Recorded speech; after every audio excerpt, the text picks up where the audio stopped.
On today's episode, we're going to talk about SVG's playoff run. He got his third one of the year at Sonoma. Ty Gibbs, should he be suspended for his pit road incident with the RFK crew? And IndyCar had their doubleheader at Iowa for maybe the last time.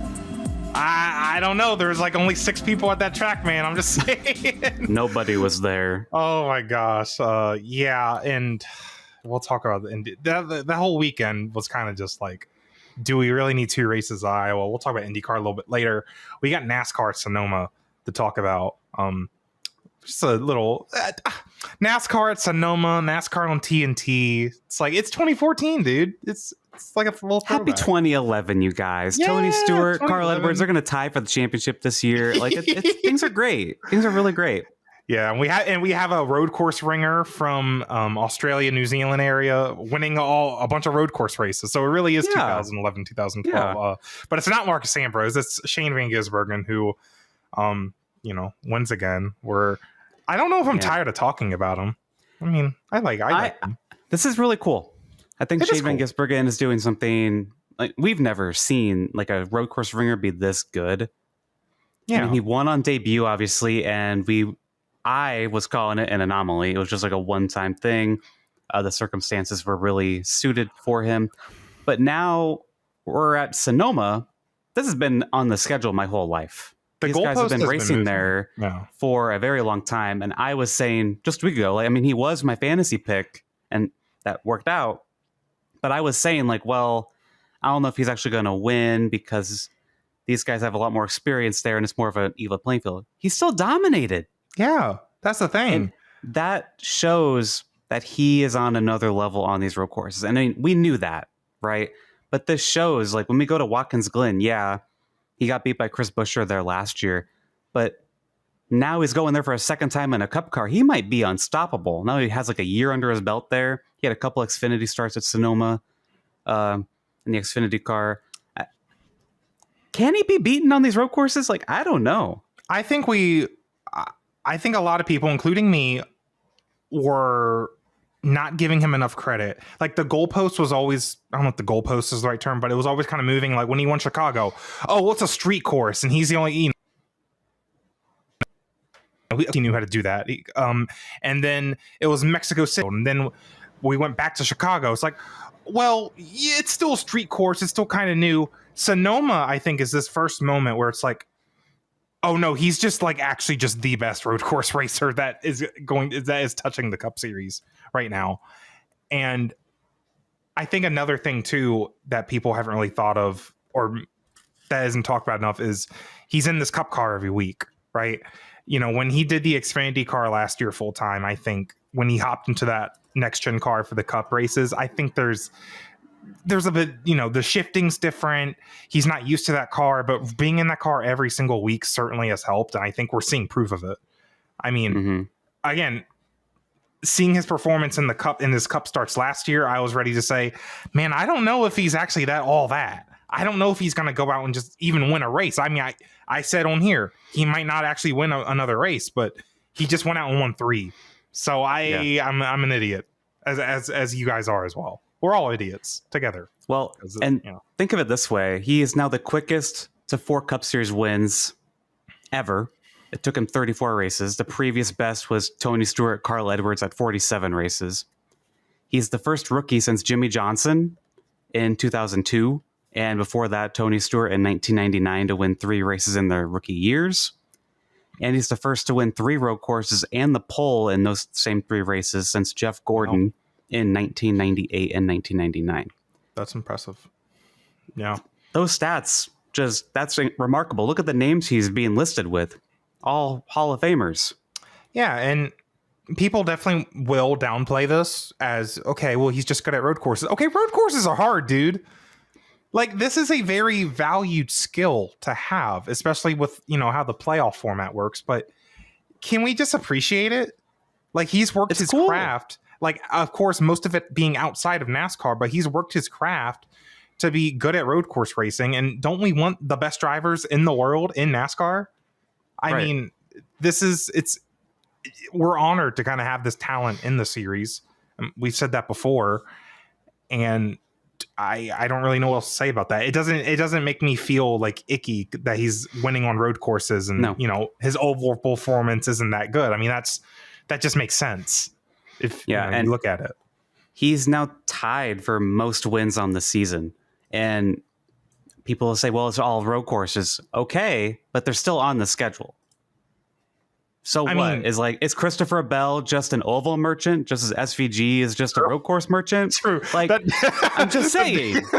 I mean, Bell, he's won on road courses, but yes, I get it. I just think it's weird. It's not like super speedways when like Ricky Stenhouse only wins on super speedways. I get that criticism because it's super speedways. There's still some skill to it, but it's like, okay, it's a super speedway. But road courses, yeah, the skill set is different, but there's still a lot of skill. In fact, honestly, I feel like, in NASCAR, we're so used to talking about, the JGR, Penske, and Hendrick. Man, they're just dominating all these races. Can they be beat? Who's going to bring a faster car and what driver's going to rise above? I feel like at Sonoma, it's like we're really focused on the drivers and their performance. Like, right. There's no question about it. And that's kind of refreshing to see. And how technologically advanced a lot of motorsports have gotten. NASCAR, no stranger to that. When again, JGR were like winning half the races in the season at one point. So yeah, it's really cool to see. I really appreciate it. Yeah. No, this is really cool. And if you don't like this domination, I think he's gonna have some company next year, maybe the year after when Connor gets more acquainted to the car. I don't know about Connor Zilisch. Connor Zilisch is going to be in the Suarez's car next year. I think everyone pretty much just knows that at this point. Worst kept secret. But Connor beat SVG outright in the Xfinity race. Yeah, a bit of a rematch from Chicago in the Xfinity race where SVG kind of got his elbows out on Connor on the green, white checkered. And that finish, it was a whole run to the finish, which really cool to see. Didn't they actually? They did have a late caution, didn't they? The Xfinity race, I think at one point. I don't remember. I was watching IndyCar, and you told me with like 7 to go to turn on Xfinity. I'm thinking of the Cup race that had a bunch of late cautions. But listen, SVG had a lot of chances to ship Connor. Especially Connor was throwing some really aggressive blocks into turn 7 and I believe turn 11 as well. I'm honestly surprised. Not surprised. I was expecting it to get ugly, but I think Shane doesn't want to race that way. Like he's definitely, even in Australian supercars, they get aggressive. They make some contact, but yeah, he's not here to ship someone out of the way, especially not a teammate, not a peer that he has respect for. Because I think the question after Chicago was, does Shane have respect for Connor? Because he's, he elbowed him out of the way, and Connor was like, I didn't think we were racing like that, right? But it was cool to see Connor get one back on SVG. There was that little thumbs up moment mid battle that they had. That was awesome. Race. That was cool. And that's the thing about SVG. I think he just loves to race with people. Remember that one Xfinity Chicago race last year where him and Larson are just slugging it out the whole first stage. Yeah. And some people were like, is SVG just holding back because he wants to have a little battle right now? He just wants to battle Larson. This is all just. It's all fun for him, and of course it is because he's winning and being successful. And remember, Shane left Supercars in part because he just wasn't having fun down there. I think he came here not just to get better and compete, but because he wanted to have fun again. And he's having so much fun. It is so evident. And I love it. That thumbs up moment. I'm just I love this guy. I don't know how anyone could not like him. He's great. Yeah. And Zach, now let's move over to Ty Gibbs. A lot of people were talking about this. First of all, TV didn't really mention it at first. I saw on social media that the 6 and 54 pit crews were fighting. And I'm like, oh, what's that about? And then I saw a replay on Twitter, and Ty Gibbs gets really, really close to hitting a crew member. And that's what sparked the fight. TV doesn't show it for a really long time. They eventually do. And Steve Letarte says oh, that's way too close. NASCAR's going to have to look at that. And then NASCAR comes out and says they saw no issue with it. And then TV came back a few minutes later and was like, oh, actually, it looks fine. It just happens. Weird, a little weird, admittedly. But I've looked at it too, and I was even on Blue Sky being like, why aren't they parking Ty Gibbs? I was calling for Ty Gibbs to be parked at first. Like, but I've watched it a couple times now. I think it is fine. Maybe that's a hot take. Yeah. I think Ty Gibbs' reputation really puts him in a bad place on this because he's had previous situations like this. So yeah, I don't know what else to say on that. I think it's just a bad image for Ty Gibbs. This all he doesn't get much benefit of the doubt. And this all started because Chris Buescher spun him in turn 11, and it's almost like he was trying to get payback, I guess, on the teammates on his teammates. So my thing is, one, I feel like TNT, like, they showed one angle of the replay, but we didn't really get to see too many angles of it. And I get NASCAR saying that they're not going to take action because that's something that you really do need, like, concrete proof of. Like, especially like, I was saying that you need to park him. You need concrete proof to do that. And, it was close enough and understandable enough to where it's like, yeah, the pit stalls are tight. He's trying to get in his pit box. He just kind of clipped his tire. It happens. But as you said, his previous reputation doesn't really help him here. And that's, your choices have consequences, I guess. So, and I'm sure that's what the case was with the pit crew members too. It's like, oh, that's Ty Gibbs and he nearly hit me. We need to deal with that. Like, I think just a lot of Ty Gibbs' past actions were not helping him there as well. I mean, both of those teams are having kind of frustrating seasons. Like, they, their teammates, like the 54 and 6 teams, they are kind of like the worst teams in their organization right now. Like, they're just frustrated in general. So I get the frustration that, boils over into a little pit road scuffle. But I'm glad they didn't take action. I bet if you looked at the data, it's probably not enough to take action either. And honestly, Ty Gibbs, like, he really hasn't had these moments in the Cup Series either. I think he's really cleaned up his act in the Cup Series since he's been here. So that's why after like 10 minutes of me bitching about it, I was like, okay, no, it's probably just we're kind of overreacting. So yeah, whatever. Yeah. Another person with a not great reputation is Carson Hosvar, and he was turned by Josh Berry. Turned. I want to get turned with Carson Hosvar. Our weekly gay comment from Zack on Carson Hosvar. Oh my God! Listen, I don't know if these guys here's the thing. They probably do have history. I saw a tweet. It was like me trying to remember if Carson Hosvar and Josh Berry have history because Carson Hosvar has gotten into it with everybody. I have no idea. He probably has. I don't know. I feel like I think it was Harrison when he spun a 21 car before. I don't know. Probably. Yeah. I think Carson has made everyone in the field mad at some point. Wood Brothers Racing actually did post that on Twitter, and I thought that was hilarious. Yeah.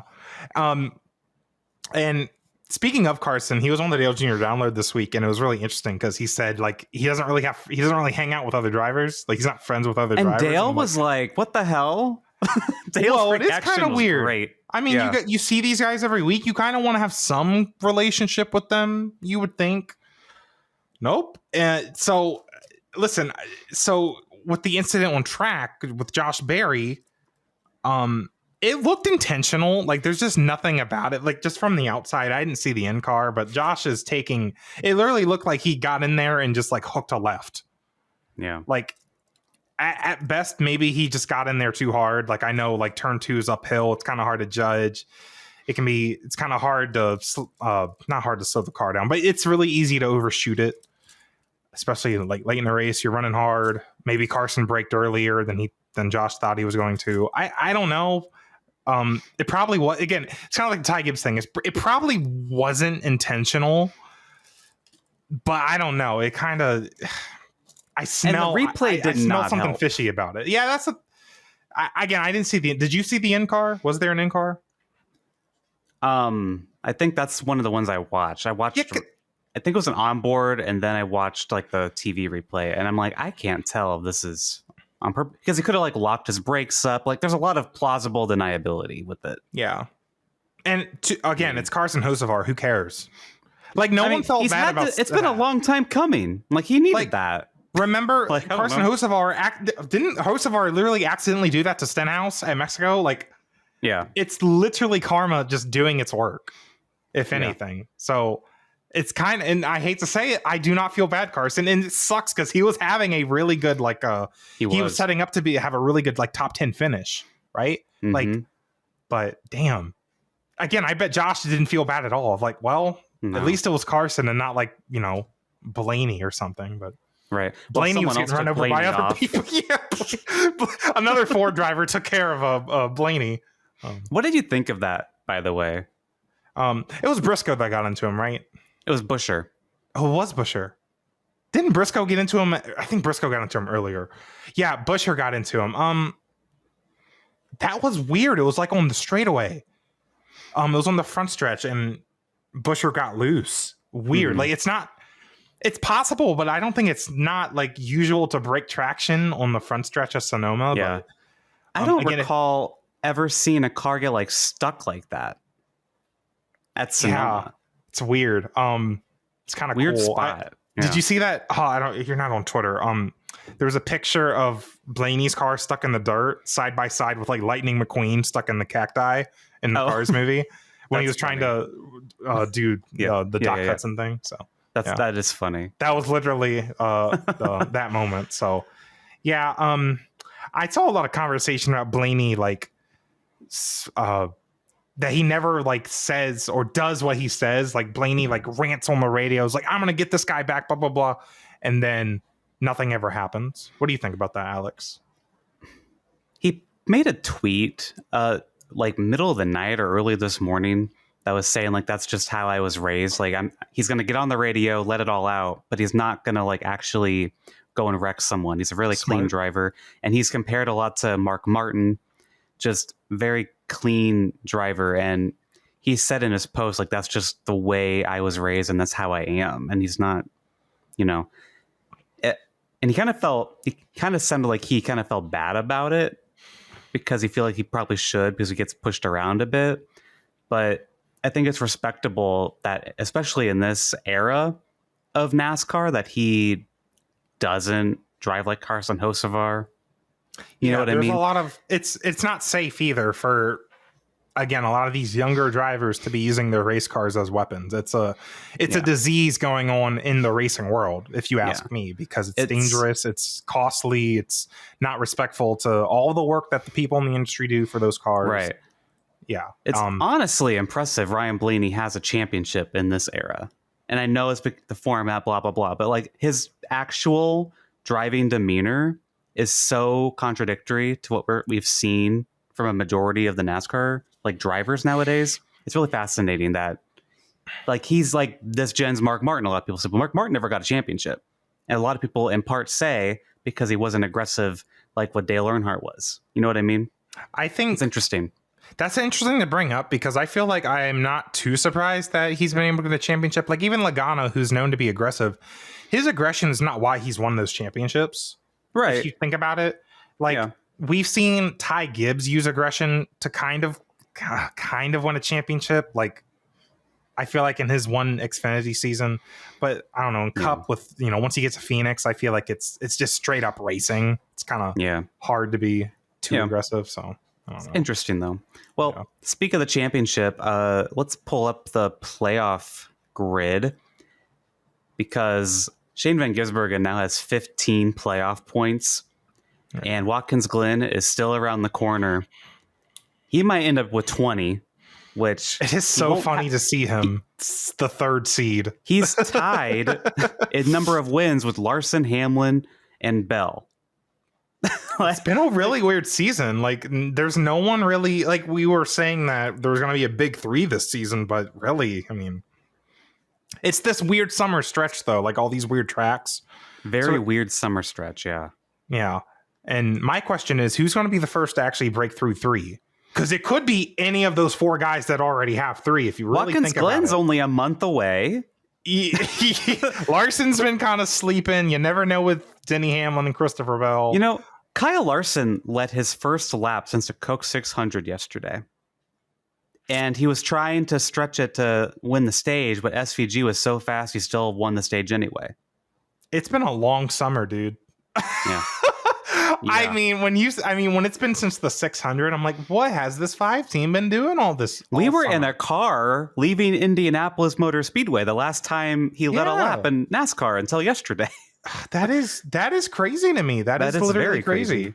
I am wondering, like, with this 5 team, and I think all the teams in NASCAR kind of, they're giving a sigh of relief because it's like, finally, we're going back to ovals. We haven't been to like a normal oval since Pocono, if you want to call that normal. Sorry, Pocono, I love you.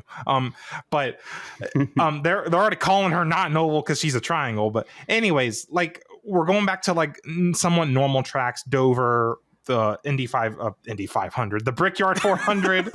Breaking news. Once IndyCar sells out. Richmond, Iowa. Like, I think a lot of these teams, a lot of these drivers, the 5 team in particular, are very excited to go back to these tracks just to kind of get momentum back, especially, going into the playoffs. I think we're finally kind of near the end of this crazy summer stretch of all these weird tracks. So we'll have to see what happens in the next few weeks. I'm looking at the cut line. Bubba Wallace, I saw him on my TV a lot yesterday. Mm-hmm. He got spun. Who did he get spun by? He got spun in turn 11 by somebody, I think. Or maybe he spun somebody. I don't remember. But it's him and Priest. Yeah, he had a salvageable day. Kyle Busch had a top 10, got a lot of points. He's right there. Allmendinger definitely probably, ate up some points back on these road courses. Ty Gibbs, we're seeing Ty Gibbs back on this page. Yeah. And he had some really good runs at the road courses as well. So I'll be interested to see what kind of charge, if any, that the 8, the 16, and the 54 can make towards that cut line. But again, is that cut line going to move? Because that's the question everyone's asking. And if it were to move, Chris Buescher and Alex Bowman are only 2 points apart. Yeah. That's definitely really tight.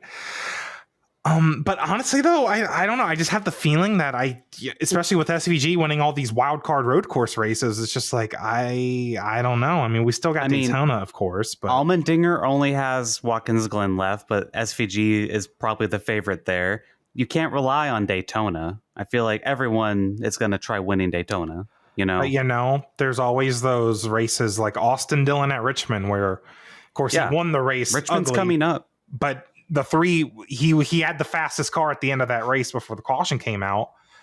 And I'm not saying Austin Dillon specifically. I'm just saying, like, what if someone pops out at one of these tracks just with a fast car?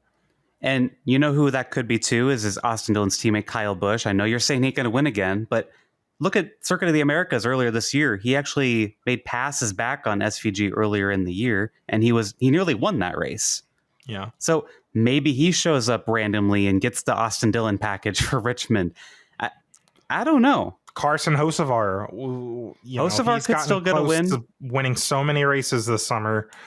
There's probably somebody not on this page that we're forgetting. Brad Keselowski, honestly, I don't think you can necessarily count him out in terms of winning, of course. And I'm talking like outside of Daytona. Like, I still think that 6 team could go out and just win a race. The Brickyard 400 could maybe be a fuel mileage race. I'm not sure how stages play out with that. Yeah, but I just have a feeling. Race. I just have a feeling that cut line, it might move. I don't think it's going to move that much. I still think if you're Bubba Wallace, you got to really aim for Bowman. But I mean, there still is a chance we won't get any new winners. It's just, yeah, I wouldn't bet money on it because well, Harrison Burton won Daytona last year. So, I mean, anything can happen clearly. Let me see any other notes here. Shane Van Gisbergen, though, like I said earlier, he has 15 playoff points now.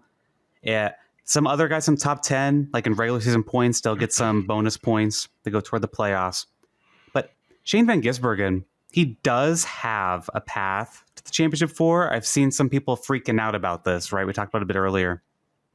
But how realistic is that really? I mean, think about it.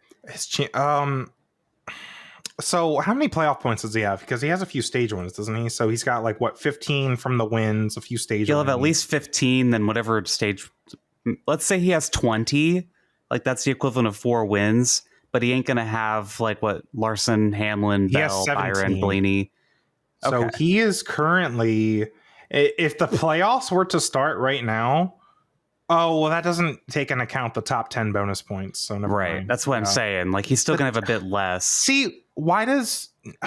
I know why their does website NASCAR doesn't not show it. I know. That's so stupid. They need to do that. It makes no sense. Picture? Nope. See. Yeah. Nope. But here's the thing.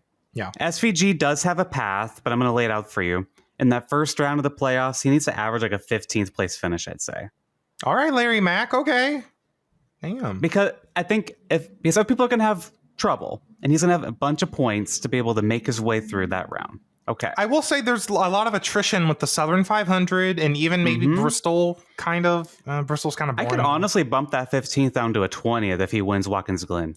We've seen Gateway, like people have brake issues. Like my thing, and again, if he wins Watkins Glen more points, my thing is if they are able to just let everyone else take themselves out in the first round, and then you get to the round where the Roval's at.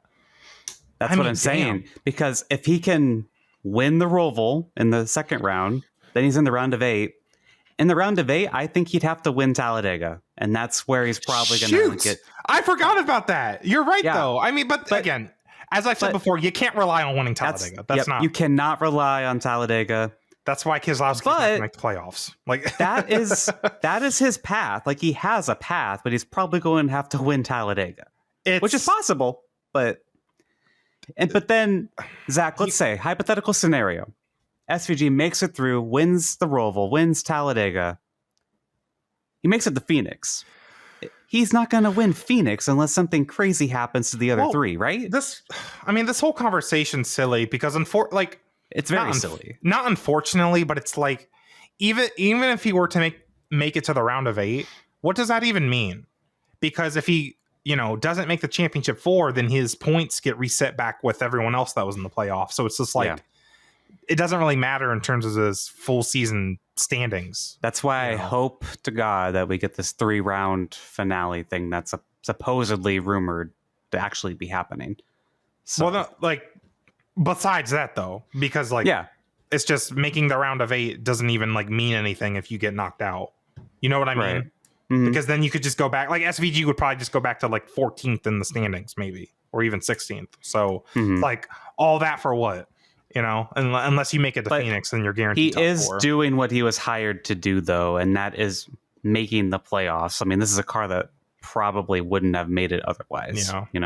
And getting attention, and I mean, it's a big deal for sponsors too to be a playoff car. I mean, you get that special yellow banner. There's more attention to you.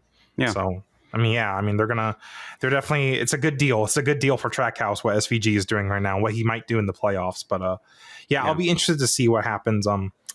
He's got to get through Darlington, Gateway, Bristol. Yep. That's going to be tough. Bristol and Darlington, they're tough tracks, man. They're in terms of being new to oval racing, those are not beginner friendly track. Even Gateway, that's what I'm saying. Gateway too, because both ends are different. So that's actually a really tough lineup of tracks. If you're if your weakness are the ovals, that's not good. But they're also tracks like Gateway and I guess Bristol, they require a little bit of braking. So, but not Martinsville levels. So it might not matter. Well, I don't know. Let's move over to the in-season challenge because Ty Dillon's Cinderella story continues as he did a bump and run on Alex Bowman in the final corner to advance to the Final 4. I didn't even see that. That's crazy. Yes. Yes, he did a bump and run on Alex Bowman. Wait, that actually kind of... Why did TNT not cover that? I texted you that. Yes, no, I told you this. Didn't TNT show that? Yes, they did. Maybe I think I turned the race off. But TNT did not interview Ty Dillon after the race. But they did show the replay. Are you sure TNT showed it? Yes. I was watching the post-race show. I don't know, bro. If I'm wrong, I'm sorry. Maybe I just saw it on my phone and I was watching the post-race show. Well, that's the thing, though. They didn't make a big deal about it, so I missed it. I think when the race ended, I had to go do something, so I think I missed it. But anyway, they did not interview him, which I feel like if this is your whole thing, TNT, why do you not interview him? But anyway. Literally, on Hulu, when I go to watch the race, it's not called the NASCAR race at Sonoma. It's called the in-season challenge round 3. It's literally their entire branding. So you would think they'd make a bigger point of it. Well, that's cool, I guess. Good for Ty Dillon. It's kind of a meme, though.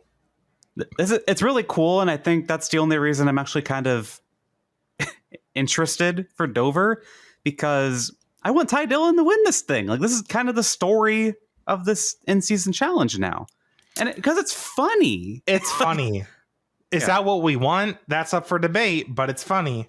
That's a good point, Alex. Since there's no playoff implications, I don't know. Even if it did, like we've talked about the last few weeks, I'm like, okay, sure, why not? But the matchups for Dover will be Ty Dillon versus John Hunter Nemechek, which is funny. One of those two will be in the final round at Indianapolis, who I'm sure everyone predicted that. And then Tyler Reddick versus Ty Gibbs, which is a really interesting matchup. Like, that's the thing. And that's, I go back to like the seeding should have just been the most normal thing you could have ever done, because Ty Gibbs and Tyler Reddick, that's an actual like interesting matchup. But then it's like Nemechek versus Dillon. By the way, like, the seeding, one of these guys, the seeding was done really weird. SVG didn't make this challenge. And Ty Dillon is who beat SVG to make it in the first place. That's really ironic. That's the thing about Ty Dillon. I feel like it's entertaining because he's just like getting by like the skin of his teeth to get into the next round. Yeah. So it is entertaining in that way. Like, he barely beat SVG to actually get in the whole tournament. He might win this whole thing, and it's going to be because like Reddick like wrecks himself or something. Well, Reddick's probably going to have an engine go out or a pit stop issue, something. Yeah. I hope Ty Dillon does win. I actually, because otherwise it's because that's the story. Honestly, that's the most interesting story about this whole tournament. If it's not Ty Dillon, I don't know what you're supposed to sell with that. Unless we have like a really cool battle going on at the Brickyard for the championship. Well, Zach, did you think Sonoma was a good race? Yeah, I like the tire wear. I like the passing. It was again a clear like show of skill. There was a lot of I don't know, I want to say a lot of strategy, but there was like certain strategy, especially the end there. I was a little frustrated with the cautions at the end, but I thought it was really set up interesting where some guys pit on that one of the final cautions and some guys didn't. Seeing Chase Elliott kind of claw his way to SVG, that was setting up to be a really interesting battle. But of course, Chase ran off the track, which is somehow going to be Alan Guffson's fault. Yeah, it's somehow going to be Alan Guffson's fault. I think Chase probably was going to at least get close-ish without the caution. But then he went off the... I guess not that well the caution, but without going off the track. My thing is, I think Chase would have caught him. I don't know what that means, though. Like, is Chase the kind of guy to be... And Shane might have been saving a bit, too. 11?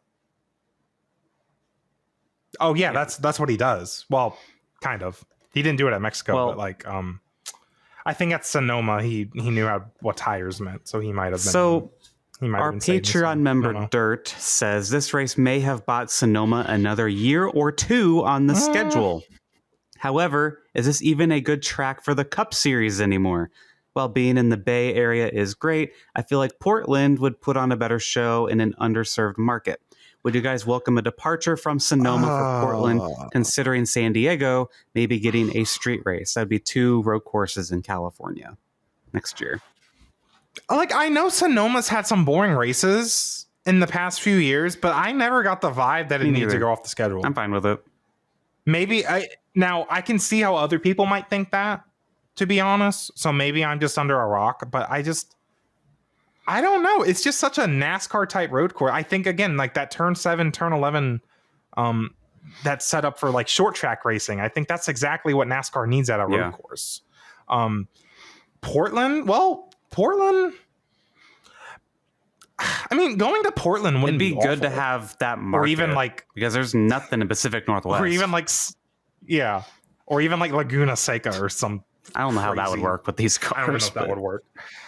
The cork. I don't know. I just want to see a NASCAR Cup car go through the corkscrew. But no, Portland. My thing with Portland, and I criticize this with the IndyCar schedule. Portland, to me, it's the chicane, and then everything else is just see, that's the turn like one. The entire track. That's the only part of Portland. The entire track is just the chicane. That's the only part that's actually interesting to me. The everything else is just And like a technical flat section. Like, it's maybe not this is really, a I bad don't care. take, but I feel like Portland is just the Indy road course because of the turn one. It's just kind of the same vibe. So it's going to be messy. I don't think NASCAR needs to go there. It would not be good racing. Again, it's not. NASCAR needs these road courses, and they've gotten lucky with how they've done it with the schedule this year. Like, you need short track racing at these road courses. I'm at the point where I think Watkins Glen might be the worst road course on the schedule. Whoa. In term, no, well, hold on. Let me finish my sentence, because it's almost too fast for these cars. Like, in terms of like consistent racing, like, I know we had a really good finish there last year. I'm saying, like, there's no like slow corner, short track kind of corners at Watkins Glen. I see what you're saying. It's just, okay. I don't think it's like, that's not really set up to have good racing with the next gen car road courses. But also, a conversation that was going on yesterday is the new softer tires have really been working for these road courses, because Steve Letarte was talking yesterday. People thought that, like, you know, Coda's new layout was wearing the tires more, or maybe Mexico was the altitude, Chicago, whatever. But now we're at Sonoma, and it's like, okay, no, like, this is like a pretty new kind of pavement, and we're still wearing tires out really fast. So that should probably help Watkins Glen. Yeah. So I probably shouldn't have even brought that up, because the Roval's still kind of well, we'll see if this are they using this tire at the Roval? I guess we probably don't know yet. I mean, I assume they're using it like most road courses, I guess. I don't know how that works. Maybe a slightly different compound, but I don't know. I'm gay. The gay tire experts are not here today, locked in right now. I don't know. Also, can I just say, I have really enjoyed this past month not talking about the next gen car, not talking about tires, I just did, not talking about dirty air. Maybe that's why I like road course racing, y'all, because we don't talk about all that usual stuff. It's been a different change of pace doing these episodes every week, because it's like, it's nice. Here we go again, the next gen sucks segment. It's the road courses. It's the road courses. I'm telling you. And that was a topic on Twitter. I know I'm getting off topic, but that was a topic on Twitter this week as well. People are like, man, this schedule in 1997 or whatever, we only had two road courses uphill both ways. Like, we don't need to have 6 road courses on the schedule. I check Twitter. Like, that's basically I check Twitter like once a day at this point. And I saw one of these posts you're talking about. It's like, this is the schedule from 1992, back when NASCAR was good. And I'm just like, okay. Okay. Whatever that means. You guys go to Lee Diffie's Twitter. He did a Q&A today, and he got a dumb question, and he responded with, okay. It made me laugh so hard. Okay. It wasn't a question, it was a comment. It was like, I think you guys need to stop talking as much. Okay. He was like, okay. I love Lee Diffie. Perfect response. Anyway, Lee Diffie back in a few weeks, by the way. I would add road courses to, again, Montreal, Road America. Like, there's road courses I would still add to the schedule. Well, without really, I guess let's go back to Dirt's question, though. If we were going to take one off, we had to take one off. Would it be Sonoma? Is Sonoma it? I guess, right? I've been watching Sonoma and Watkins Glen since I was a little kid. I'm not taking those tracks off. Are you kidding me? I'm not taking Sonoma and Watkins Glen off. I think most people would say the Roval, and I guess I would too, but I like the Roval. It's unique. It's different. I like the Roval, but if I had to pick one, I'm picking the Roval. I'm sorry. I'm not getting rid of Sonoma and Watkins Glen. Sonoma, it's wine country. It's a West Coaster. I don't know. Just why would you get rid of it? It's a cool track. It's cool visual. I don't know. Well, I don't think the racing. Well, let's talk about another track that may or may not be on the schedule next year, but the IndyCar schedule, because IndyCar was at Iowa Speedway. They had 2 races there, probably for the last time, a doubleheader. Race 1, Joseph Newgarden just dominated. He back to his old. It was kind of I'd say this was like not a throwback Iowa race, but we went back to business, or back to usual business with Iowa Speedway. Because last year, the weird Frankenstein repaving, Joseph had trouble. He wasn't even like leading because no one could pass. But we got back to business. You know, Joseph is leading like 500 laps at Iowa this weekend, and the high lane's kind of working a little bit, not so much in race 1, more in race 2, but it was back to kind of. They had a different aero package, did a whole bunch of different things to the car. I don't think this is like Yeah. as successful as like what they did with Texas when NASCAR destroyed Texas, like they did with Iowa, and they've made it work. But They were Texas in like 2022. and yeah, but with Joseph Newgarden, he led 2,000 laps now at Iowa Speedway in his career, and that is nearly double of any other driver. I think it's the whole field. The whole field has only led like 1,200 laps or something. And he's got like, the most wins there by far, of course. He is literally just the Corn King. But instead of getting a win this weekend, or 2 wins even, he comes out with 0 wins. Frustratingly, I think in terms of being a Joseph fan, this might have been the most frustrating. It's one of the most frustrating races I've had to watch, especially yesterday. Can I say with race 1, that was not as demoralizing, because race 1, he dominated that one more so, but that was more like a pit strategy miscue, I feel like. And he had a slower in lap, Fox showed, and that just allowed Pato to win the race. And we see stuff like that. So, I mean, that had to be tough for him to take. But at the same time, like, we see that kind of stuff a lot. Strategy. He's won races like that as well when the other driver does something similar, or he beats them on an outlap. That 2 crew has a history of being like, they have won Joseph some races, but man, I feel like yesterday, and this is really easy for me to say, I'm not trying to be like a Chase Elliott fan blaming the pit box, but damn it, why are y'all pitting him so early? And they did it both times, and this was a discussion like during their race, and the Fox booth kind of came to the conclusion the Chevrolets just had worse fuel mileage. But I don't think that's what it was. I think it was like actual tire wear. I guess you don't want to pit too late, because then you're going to be out on old tires. I get that, but it's Iowa, man. It's one of the only tracks on the schedule where pitting early is like, you got to think about, you got to be careful when you pit, because you don't want to get stuck a lap down. The thing that annoyed me was it did it again in race 2. They did the exact same thing, and it happened to them twice in race 2. I'm just like, why are you pitting early again? It lost you the race yesterday. Like, hindsight's 2020, but you're right. It lost him the race. Like, in fact, it lost him the race twice. Like,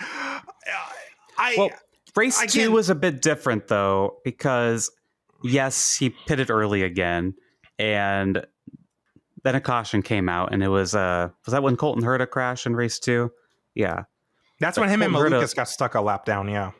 Yeah. Because Malucas passed him anyways, but I wasn't too worried about that. I thought he was going to get back around Malucas, take him to school.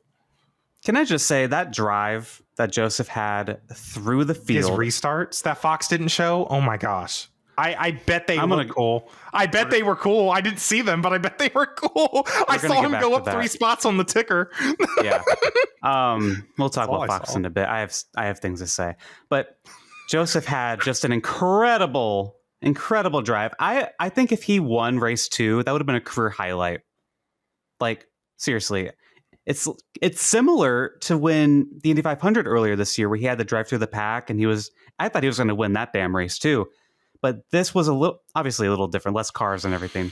And he had to just drive from, I think, 12th, really hard track to pass on. It would have been a career highlight if he would have won it. And for me, as a fan of his, that was so exciting. And I felt this passion come back to me that I haven't had in a while with IndyCar, quite frankly, since the Indy 500 when we were there. And it was just like, man, I love this. I love racing, actually. Like, this is so fun. And Joseph's my favorite driver, obviously. So this year's kind of been hard to watch IndyCar. And I think the product overall has been harder. So it's hard to enjoy, even when he struggles and everything. But man, I was so proud to be his fan on Sunday. And even though it didn't work out, because the other Andretti car, Ericsson, also had a right front go down. Yeah. Bad timing. Joseph finished 10th, but one of his best races. Yeah. Everything considered, the past couple years. Like, this was a hell of a drive. And real quick, Zach, there's a really great article about Joseph's struggles in the last few years, and how the media has been dogpiling on him and everything, by Archie O'Reilly at Dive Bomb Motorsport. Great article, just a pretty lengthy, but it really describes everything that he's kind of dealt with on the track, between the penalties and just these races being taken away from him and everything. Like, I recommend you read that. Mm-hmm. But Zach, what did you think overall about Joseph's weekend? I want to touch on the media thing a little bit. I haven't read the article. I do think some people really should take a step back and think about if this is normal. Has there ever been like a driver in NASCAR that's gotten dogpiled on? Well, I mean, they're like not like Ross Chastain or Carson Hosvar for things they do on track. I'm talking about like, because Joseph, most of the stuff is like off track stuff because it's like, you know, maybe the cheating stuff even when Kurt Busch was a monster to the media, they were not doing this to him. And he probably actually deserved it. Literally, yeah. Another thing I want to say about Joseph, I think some people, you know, you said that you really enjoyed this weekend seeing Joseph competitive again. And I think some people, and I know you don't care about this, I think some people would take that as you're biased, right? And that, you know, if Joseph's good, you enjoy the race, blah, blah, blah. That's not how I see it. I think it's a coincidence. I think it's connected. Where is Joseph Newgarden good, Alex? You answer the question. Where is Joseph Newgarden good? On the ovals. Where is IndyCar racing good? The road courses, kind of. Road America. I'm sorry, where is IndyCar racing good? Sorry, I misunderstood. They're good on the ovals. They're good on the oval. Okay. I mean, Road America is good too. And guess where Joseph Newgarden is also good? Road America. Well, it's not this year. But what I'm saying sorry, is, Zach. I thought you were saying like the Iowa race wasn't as good as it had been. No. My thing is, I think it's just a coincidence because the only races I really enjoy are ovals. And yeah, Joseph's competitive, but that's not why I'm enjoying them. Like, that was definitely part of it yesterday, but like, that's not why I enjoyed Gateway. You know, because he crashed out anyways. That's not why Gateway was an incredible race after he was out anyway. I love Gateway. That was a great race. This is just me bringing up like because I think people would probably want to call you biased because it's like, oh, he only likes races when Joseph does good. But no, it's just an oval thing in my opinion. And I don't know if that really transitions into like a topic about ovals. But well, we mentioned the Andretti thing. They both had 2 right front tires, and our patron member Dirt had some things to say about it. He said it's funny to me that Andretti had 2 right front failures while Joseph was pitting after they made a big fuss about Penske's attenuators at Indy, only to be the ones to get caught trying to get an advantage and were disqualified from that race. He goes on to say, is there anything here to put a tinfoil hat on for? Was Andretti being deceitful to help Honda teammates since none of their teammates stood a chance at Iowa? Girl. Okay. The conspiracy theory? Dirt. Okay. I love you, Dirt, but I think this is a bit of a stretch. It's not much of a stretch. I think it's a bad coincidence. How do you make right front tires go out? Like, I think it's just awful luck for the 2 car. I mean, it's possible to do. It's not impossible. To time it perfectly? To time it right when the 2's on pit road, then you're going to just, pop, get the rifle out. We're going to pop that tire. No. Like, what are you saying? In Cars too. Yeah, exactly. What are you in Dirt like, saying? It was obviously just a setup issue. I just think it's funny. Okay. What happened to Kirkwood in race 1? Was that also a tire issue? Yeah. I don't remember. All 3 of their I was just angry because, like, how can y'all not keep the tires on the car? It's not that hard. Yeah. It's really not. Everyone else did it except your little organization. So that was extremely frustrating. That was extremely frustrating. But I love the tinfoil. I support the tinfoil hat, to be honest with you, because Joseph breathes, and we all got to get critical about him and ask him. We have to have long essays written about how he doesn't want to talk to the media who says awful nonsense about him.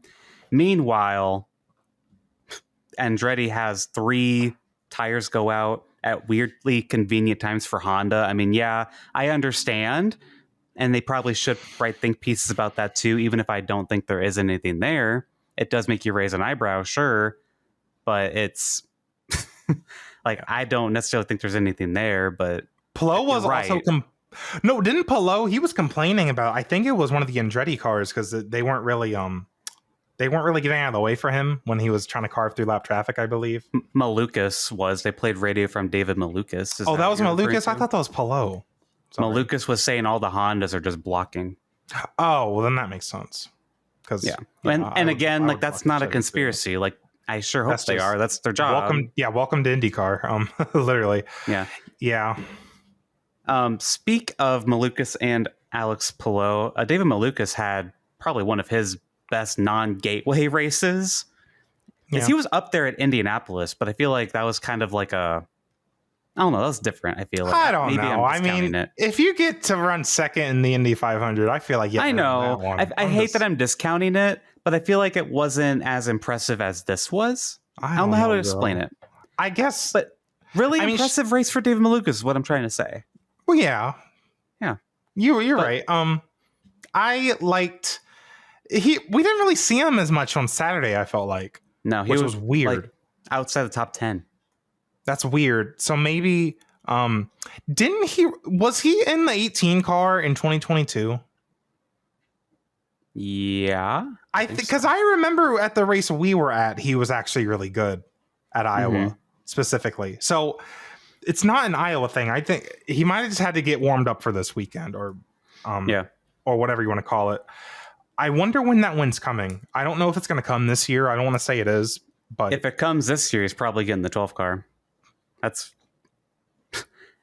his battle with Power yesterday too. That was intense. They were ready to wreck. Oh my God, they were so close. I thought they were going to wreck. By the way, Power has another issue, another mechanical failure. He's had so many of those this year. Just the Penske bad luck in general has just been very crazy. Weird. Hitting all three teams like at once. And another thing with the battles yesterday too, and and this goes more into the topic of this being a good race. I mean, they were so close. Like all these battles yesterday, they were just so close side by side at this tiny little what's basically a bull ring for Indy cars. I was really impressed with the driving yesterday because I saw a bunch of wrecks happening in my head that didn't actually end up happening. I'm shocked Christian Rasmussen didn't go flying. That man's crazy. He's a little bit of a weapon. Not really, though. He's not really a weapon because he really hasn't caused incidents. Hasn't wrecked anything. I mean, he wrecked himself twice at Indy, but he didn't wreck anyone else. Yeah. So that's one thing about Christian Rasmussen you kind of have to respect because I think with Rasmussen is he's still kind of earning respect. He's still very new to the series, so I think that's just something he's struggling with. But I don't know. He's gonna earn some kind of respect one way or another. Yeah. Well, and Alex Palou does get his first non-Indy 500 oval win. First short oval win. Cool. That is his 7th win of the season. That's crazy. Unreal. 7th? What? Jeez. Have we even have 7 races? We've only had 6 races. How has he had 7 wins? No. Chevrolet got the first. I don't think we mentioned Pato Award. Pato Award won the first race, and Chevrolet got their first win of the year with Pato. And Palou wins race 2. Fox Sports. We're talking about Fox, and then we're talking about the future of Iowa. Flop of the week, Fox Sports. Congratulations. It's probably their 800th flop of the week. They've also gotten 7 wins for flop of the year. This flop of the week. They're like Alex Palou. They're just sweeping the category. So race 1, whatever, standard Fox IndyCar broadcast. Race 2, I feel like they lost their damn minds. I think they might have been like, we have to work again? We just worked all day yesterday. I think they were just like mad they had to work 2 days in a row because this was the worst IndyCar broadcast I've ever watched. It was pretty bad, in my opinion. This was like on par with the NASCAR on Fox broadcast bad. And they've never been this bad with IndyCar yet. What did they ask Pato? I don't know if this was day 1 or day 2. They asked Pato, how do you say the Corn King in Spanish? While this is very important Pato was information. in the car under a red flag, and Townsend Bell says, hey, Pato, how do you say the Corn King in Spanish? What? That's what you're going to ask him. Okay. Thank Sure. God Pato is media trained, because I bet he had a good clapback for that, but gift it to himself. So What were your frustrations with the Fox broadcast, Alex? Because I have mine, but I want to hear yours first. on side by side, when Joseph was making his crazy triumphant drive back to the field, they would have the camera on Joseph, and then as soon as he makes a pass, they'd cut away from him and go back to Alex Palou being by himself. Literally that edging pissed you. me off. It's edging They did you, that, basically. Literally. And they did that 3 times. 3 times. Then they missed the restart. That, I did see it, but they like cut away because, it was toward the back.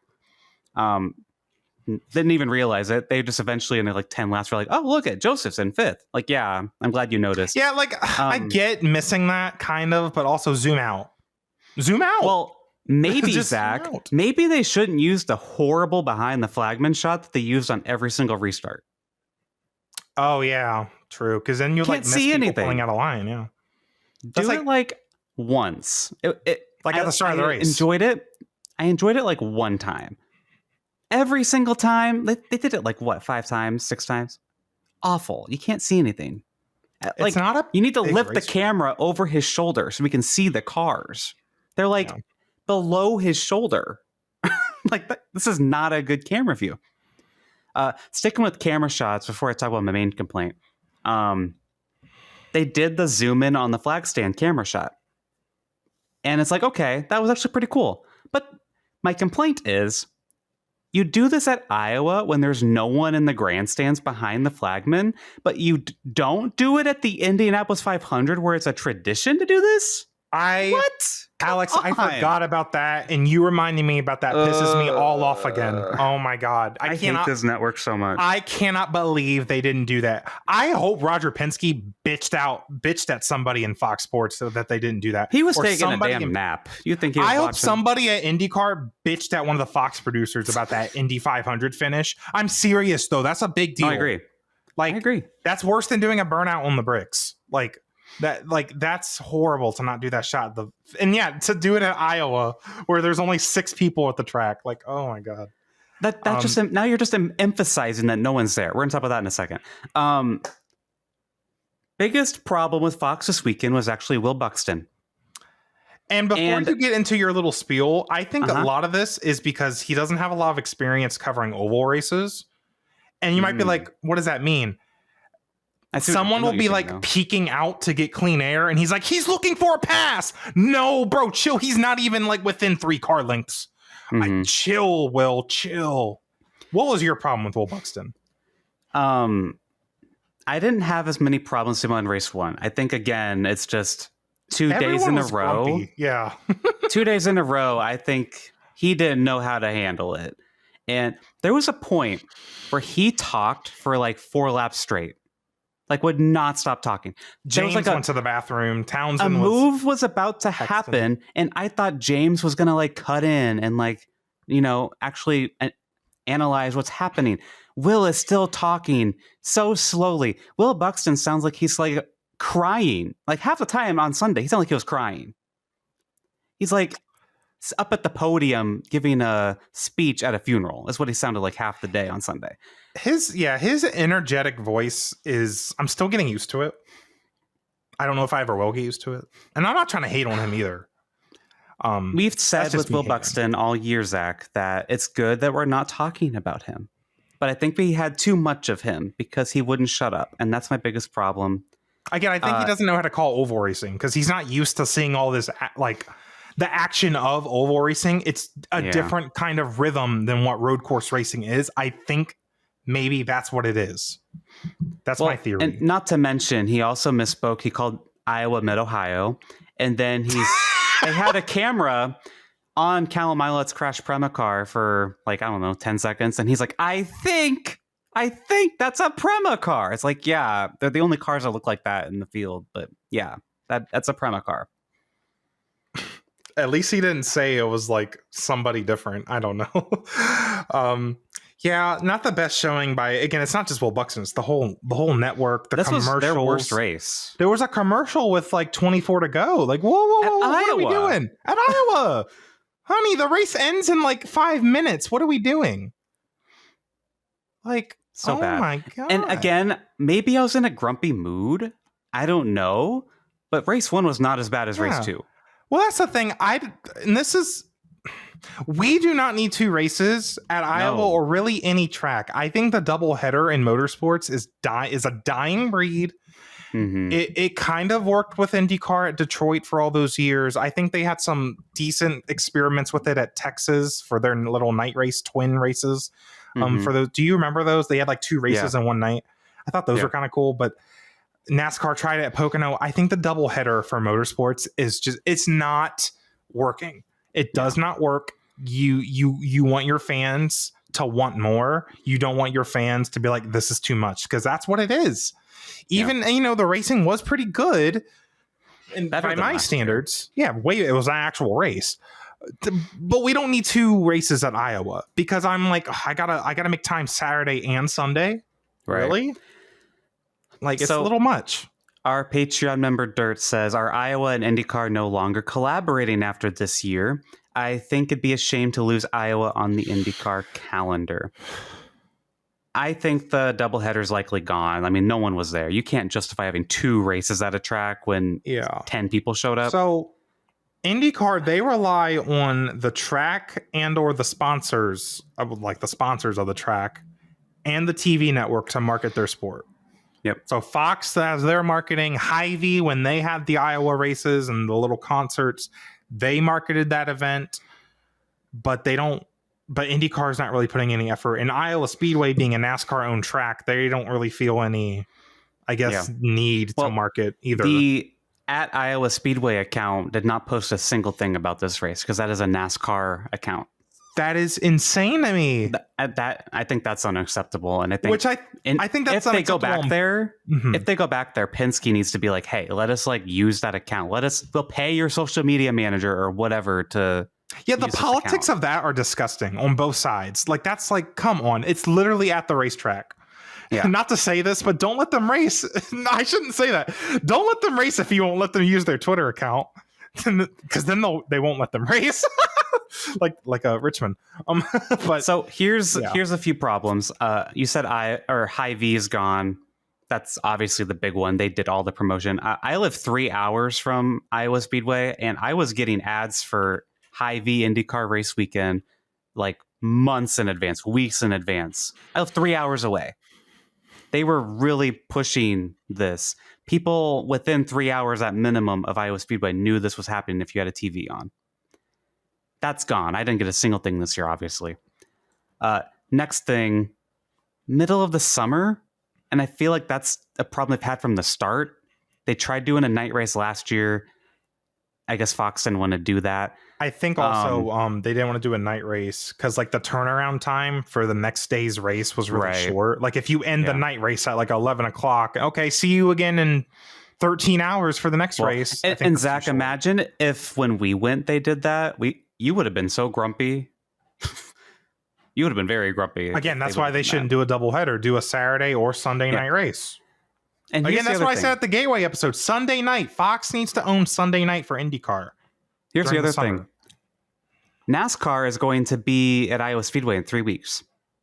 Oh, so if you live in that area and you only have enough money for one trip to Iowa Speedway this summer, are you going to go to NASCAR doubleheader or go to IndyCar? And if you look at last year's races, the NASCAR race was a hell of a lot better. It was an actual race. And it's NASCAR. It's just a more reliable product. You actually know what it is, probably. A lot of people don't likely know what IndyCar is. And not to mention, around the NASCAR race weekend is the Knoxville Nationals. It's a big sprint car race weekend. That's also going to be happening pretty soon. I feel like this race just needs a new date. It needs to be on a Saturday or a Sunday night. My choice, put it where Barber's at. I don't know if that's too cold for night. I don't think so. I used to live up there, and dirt tracks open in April. I think it'd be fine. They used to race Iowa in May for Xfinity. Yeah. I remember that All-Star weekend. Put it like Barber's date at night. That we have an oval before the Indianapolis 500. Move Barber wherever else. And just really focus on the one date and actually promote it. Definitely far away from it. Yeah, it's far away from the NASCAR weekend. NASCAR will be at Kansas roughly around that time if they did the Barber date. But I think it's not as big of a conflict as the same track. Yeah. And also, do what Gateway did. They had a huge ticket deal. I mean, when I bought tickets for Gateway, it was like empty. And I bought tickets when they approached me and said, hey, we have a deal. You can buy 2 tickets and get 2 kid tickets free. And I'm like, do I have to have actual kids with me? And they're like, no, you just get 2 free kid tickets. I'm like, oh, okay. That place was packed. Gateway, I have never seen it that packed in my years of going there. Did you see any kids?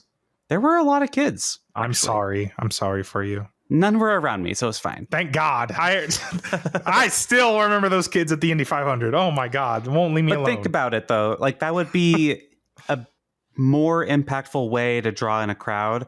Hell, do it on Mother's Day weekend, on a Saturday for New Mother's Day, unlike Kansas. Try and just bring in the family. Is that IndyGP? That might be IndyGP, so maybe not that weekend. Yeah. But still. You could have it lead up to the month of May. I don't know. Whatever they want to do. Easter. Yeah. You had 10 people show up. Fox? You had 10 people show up for this. You'd have 5 people show up on Easter. Zach, do you have any other thoughts on this? Yeah, I mean, again, my main point, we don't need the doubleheader anymore. I would hate to see Iowa get taken off the schedule. I'm very thankful the track is kind of back to normal-ish for IndyCar. Like, it was great to see that higher They're doing lane. what they can. It's better. I think they can make it even better. I didn't really notice the lack of the high lane yesterday. I mean, definitely it was hard to pass still, but that was mostly like just, before the leader caught. Like, Joseph couldn't pass Pato at the end of race 1 because Pato didn't catch lap traffic in time. So, yeah. Yeah.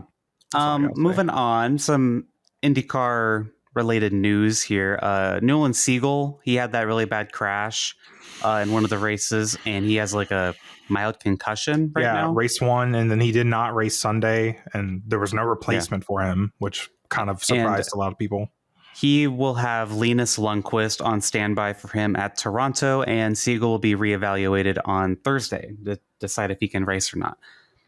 Linus Lundqvist is at the track at Iowa this weekend, so I'm surprised they didn't just throw him in, especially if they're going to do this. But I'm glad Linus Lundqvist is getting a ride. I think I said this all year. He deserves a full-time ride. He was incredible in his rookie year last year. And so we're hoping Nolan will be okay and everything. And be able to race this weekend. But if not, Linus Lundqvist will be in the 6. Some really cool news. Miles Rowe became the first black driver to win an Indy Next this weekend at Iowa. That's really cool. Really cool. He's awesome. kind of like a Will Power's protege. Really? Yeah.